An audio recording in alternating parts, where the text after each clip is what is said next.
I've seen examples in my life experience, either be it through the media or in real life, of people that are quite successful. In other words, they've amassed a lot of money, or it seems like they've reached their goals, but they tend to be very ornery people.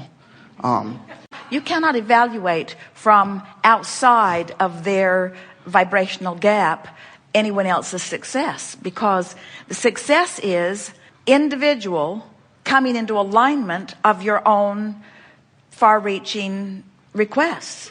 In other words, if you ask for a little and allow it, you're successful. If you ask for a lot and allow it, you're successful. But success can only be measured by how much time you spend inside the vortex. It's not about stuff, you see. Although if life has caused you to ask for that and you're inside the vortex, then you've got plenty of it.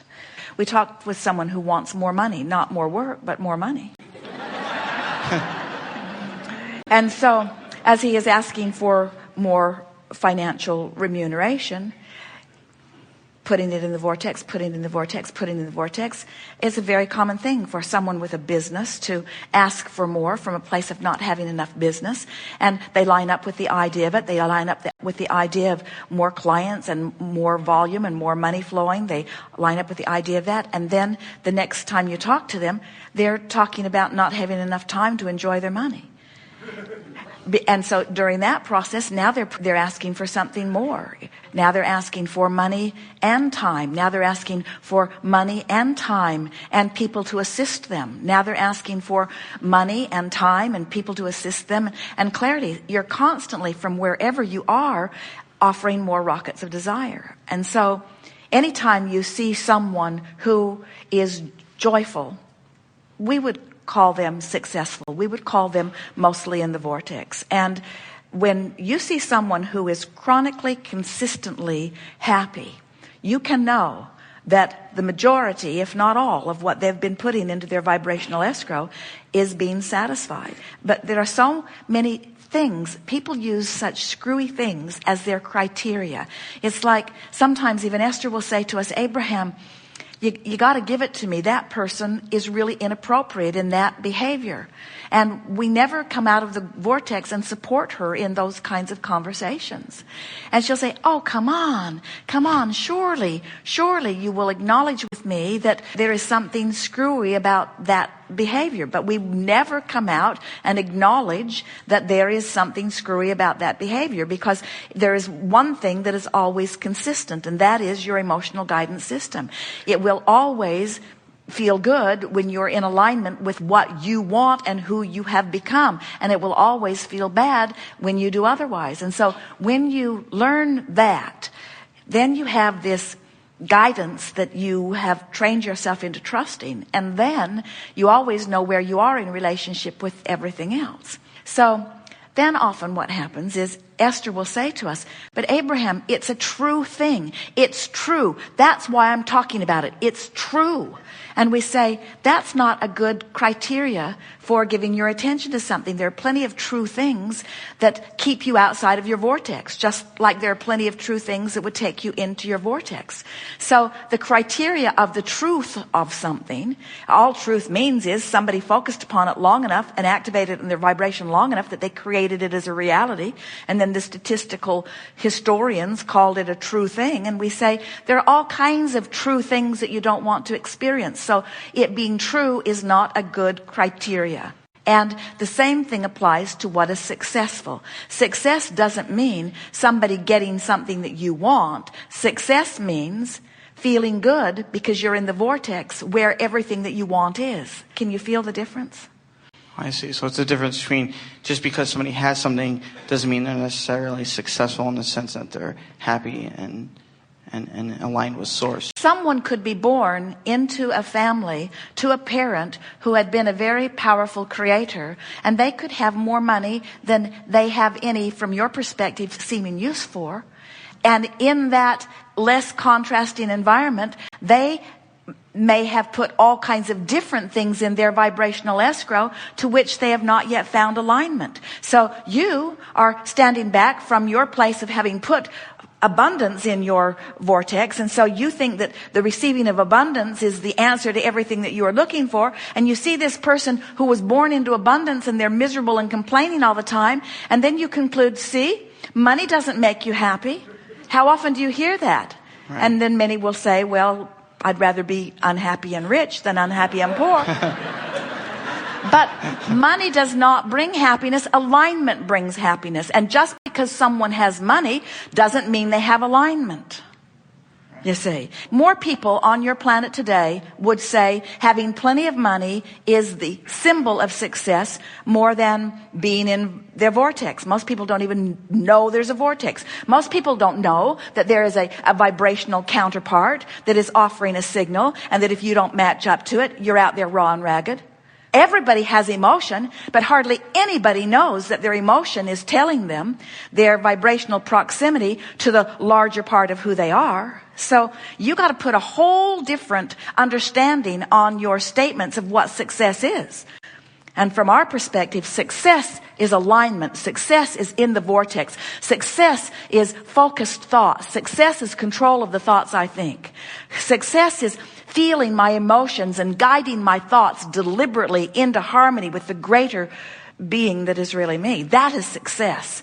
And once you get that figured out, then everything that life has caused you to ask for, which is already in your vortex and your inner being is already vibrationally living it, then you have it. Do you know that what you are the creator of is you?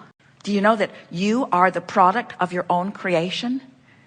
You in the abundance that you seek, you in the body that you seek, you in the mindset that you seek, you in the relationships that you want. You are the creator of you. You are the creator and you are the created. You are what you are creating. It is your state of being. It is your state of life. It is your life. It is you. It is your state. That's what you're creating, you see.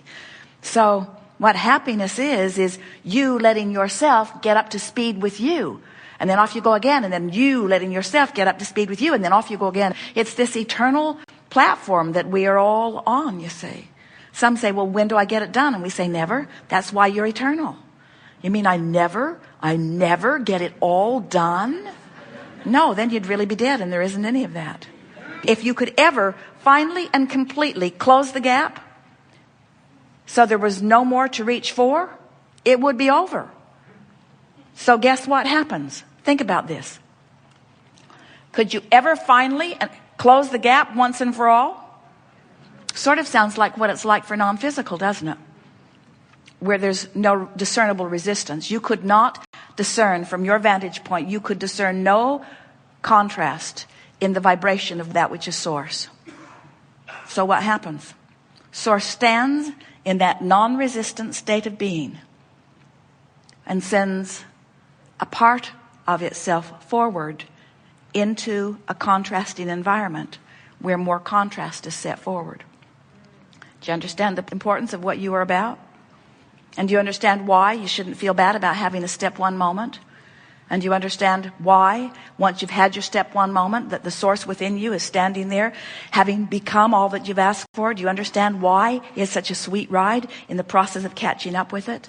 And do you understand that in the moment or even before you catch up, you're launching more rockets? Because that's the part you're playing, you see. So in this gathering, it is our desire to, first of all, make you feel ease about your step one moments because you're only fulfilling your reason for being. And next, to encourage you not to make a career out of your step one moments. Don't hang around always in step one. Keep reaching, keep reaching. Have your step one moments and then get in the vortex and then have another one and get in the vortex and then have another one and get in the vortex. So is there anything wrong with getting in there and feeling great and then slipping out for a moment? And regrouping and remembering who you are and then getting back in and basking there for a while and then slipping out. Isn't that the way it's supposed to be? Yes. Isn't that the way it's supposed to be? Yes. Isn't that the way it's supposed to be? All right, thank you. Yes, indeed.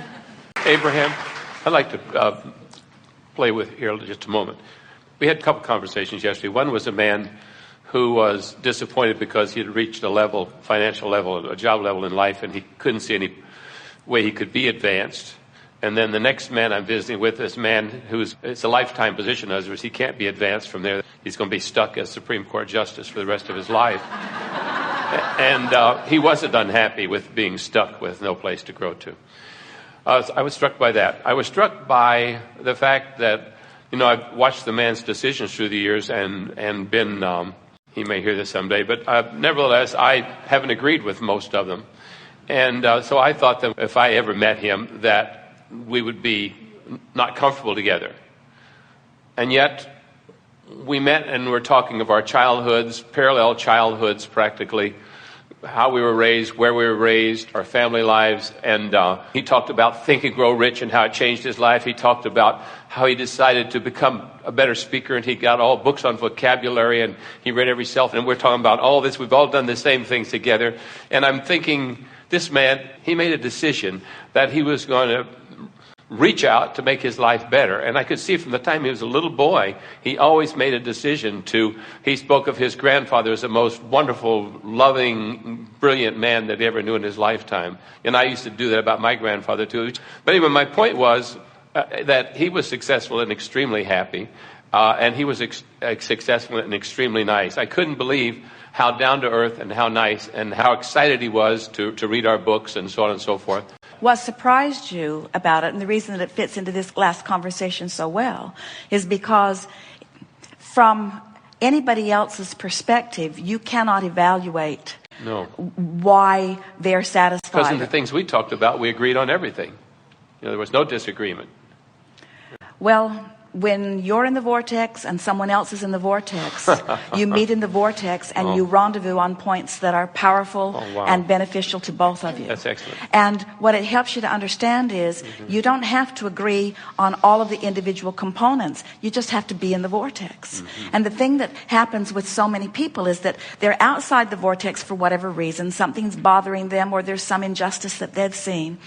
Now they're going to make it happen. I'm going to make this happen. A sort of feeling of trying really hard or even trying too hard. And so there you are, without the benefit of alignment and without the benefit of all of the resources of source, which makes you try all the harder. And so there you are out there, sort of on the raw and ragged edge, talking about this and talking about this and passing this law and passing this law and trying to get them to mind you and trying to get them to mind you and trying to get them to pay attention and trying to get them to pay attention, trying to bang this into place and try to stretch enough time out of this and try to make your money go further here and try to get people to agree with you about this. And it just goes on and on and on and on and on and on, this impossible quest, because outside the vortex, nothing works out. Except that you put more stuff in the vortex. And then when you finally get tired enough that you die, or tired enough that you give up, or wise enough that you realize the struggle's not getting you anywhere, and you just begin breathing more deeply and making more of your attention be about soothing your vibration and getting in the vortex, then you get in there, and not only is everything easier for you because now you have the resources of source assisting you, but from inside the vortex, all that stuff that was bothering you doesn't bother you because you realize that it's all part of the expansion process. And so that's why you begin to notice that the more success that people have, and this falls on the heels of what we were just talking about, the more success that people have, usually the easier it is to have an in the vortex kind of conversation with them, because the success that they have achieved, no matter whether you agree with the success that they've achieved or not, took alignment between their self and their self. Right. And so what it comes down to is that if you meet people of all persuasions, they could have all kinds of different ideologies. But if they are in harmony with themselves, then you have a common denominator upon which you can build a relationship. Because when they're in harmony with who they really are, they are those who love. When you find somebody who's in alignment with who they really are, they are someone who appreciates easily. In other words, it doesn't matter what the subject of agreement or disagreement between the two of you is. If they're in agreement with who they are, and you're in agreement with who you are, you will find many more parts of harmony than points of disharmony. You have much more harmony with every person on the planet than you do disharmony. But you don't know that because you are not in harmony with yourself, most of the time. And you're out there trying to do the impossible, trying to sort out all of the details of life, you see.